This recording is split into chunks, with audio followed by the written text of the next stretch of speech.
Phases of the Moon Knight, issue number 4. That's right, folks. This is the final issue of this book. It's been out for a couple of weeks at the time of this review coming out.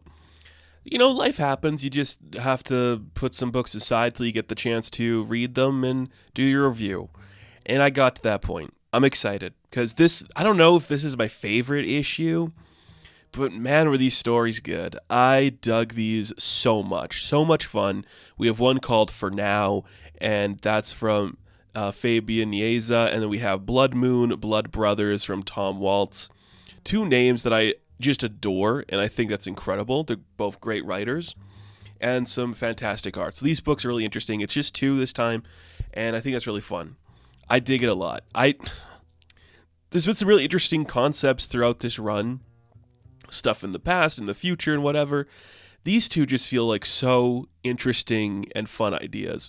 So the first one is For Now. It is set in Alexandria of Egypt in 1882, and we are following a Moon Knight named Nakia. And Nakia is helping some children that are being attacked by naval ships, like the British are attacking Egypt at this moment. And she's like, I am just trying to do what I can to save the people of this place. This whole city is burning itself alive. It's killing itself on both sides, within the walls and outside the walls.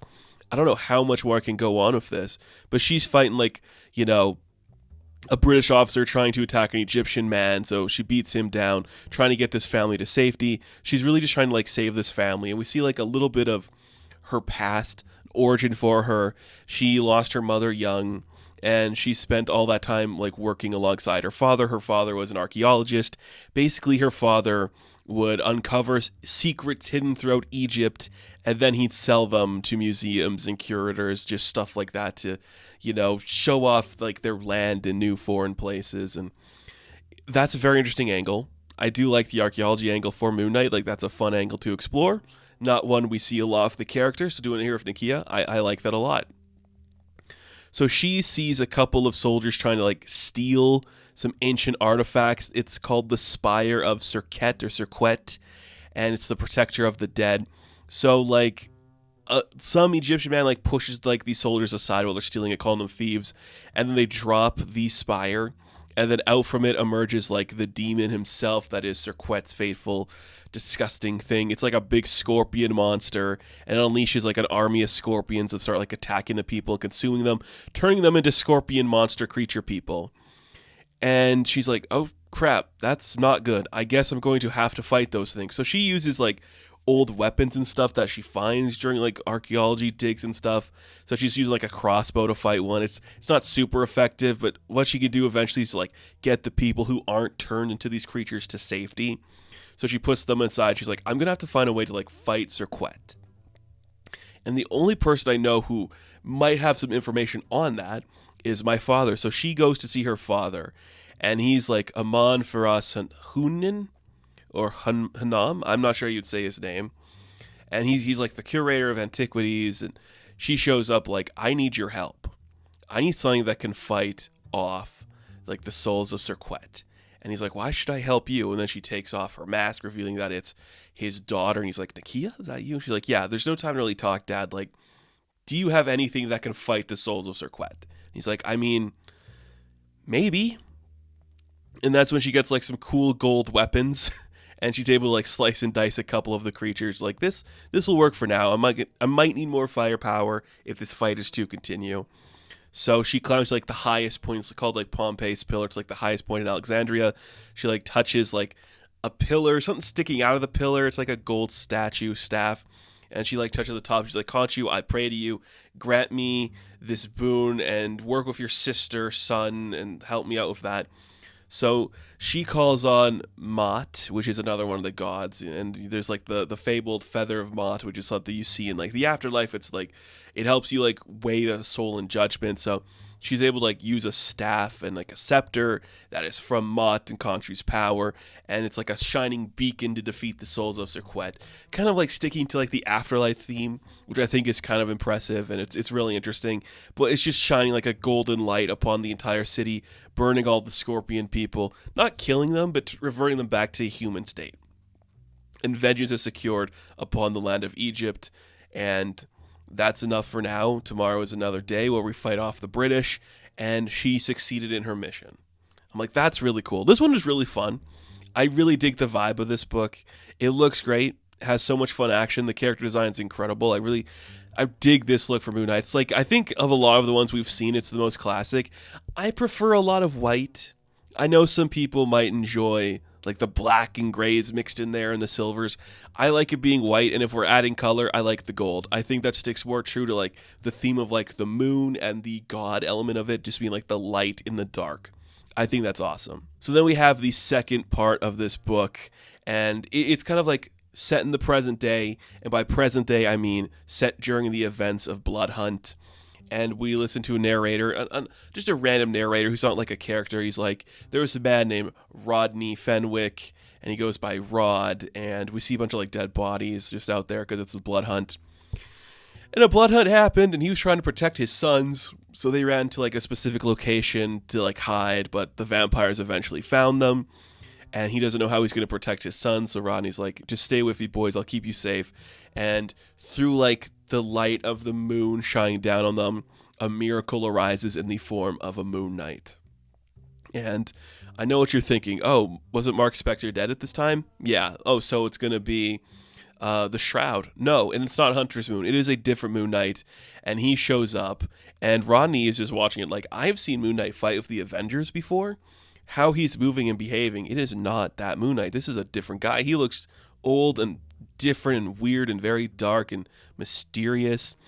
He's not the one I know. Then we learn who this Moon Knight is. This is the Moon Knight that was King Kalmazir IV.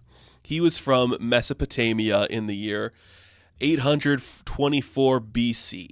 And he was an old man who was the king of Mesopotamia. He ruled, and he was old, and he was dying. Like, it's kind of implying right as we meet this guy that he was going to die that day. And his son shows up to tell him, like, Father, you should retreat to your chambers. Like, it's all right. I know the blood moon is upon us, and you get worried when the blood moon is here. I will watch guard for the blood moon. You just find comfort and security in your old age. I will be king for the night. Though your light still shines on us, Father, I will keep an eye on the events happening.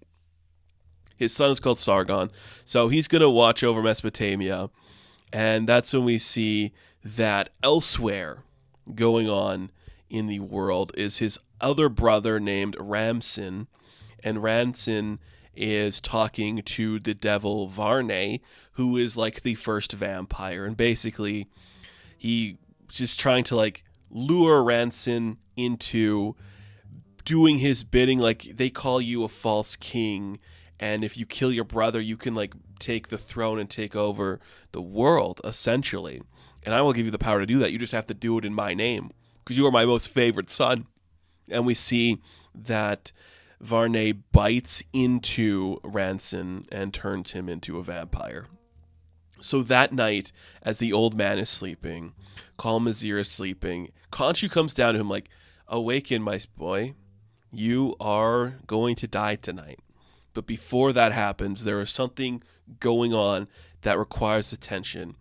If you become my knight, my fist, if you help me in this moment, you can not only save your son, your most favorite son, but you'll defeat the evil that is a vampire, essentially, like Baal, Varney, whatever you want to call him. Defeat the wickedness that plagues your son that you do not care for, and protect your cherished boy. So we see that Ransom has gone full vampire, so he just like shows up to start like attacking and killing his brother Sargon. But we see that Kalmazir did take the deal, and he did become a Moon Knight, and it's just a stark white guy with a big sword. And you just see like, perhaps I was once your father, but that is not me now, and I'm going to stop you from all the atrocities you've done. So he kills and burns his vampire son, pretty much just like allowing his son Sargon to take over the throne, because in this act, this is the only time that Kalmazir gets to be Moon Knight. And he's like, you've earned this, my son. I love you. And he dies, and Khonshu is pleased somewhere else in the world. And then we cut back to the present day, where this is kind of what Kalamazir was building towards. Like, he got to save another father and his sons, and that's what he did. He's once again back fighting vampires, and he was able to protect them. I think that's a cool way to end the book. Like, that's a really fun story. Man, these were cool. These were just so interesting with so many different ideas. I feel classic Moon Knight. Like, we've been playing up the vampire stuff, so that's a fun thing to explore. And just going all, like, full on Egypt. Like, come on, that's sick. I really dug this one. I'm glad I read it. I'm glad I came back to read it because it's just so interesting and cool. And this is the last of the series, which is a shame, but the fact that we even got a 4-issue miniseries just depicting Moon Knights is kind of incredible. So I have so much respect for that. Very fun. So, Phases of the Moon Knight, issue number 4. I am going to give a 9 out of 10. Now, thank you all for watching this review. Be sure to like and subscribe to the channel. As always, you can check me out on Instagram, TikTok, and Twitter. And of course, I will catch you in the next one. Have fun. Stay safe. Good luck.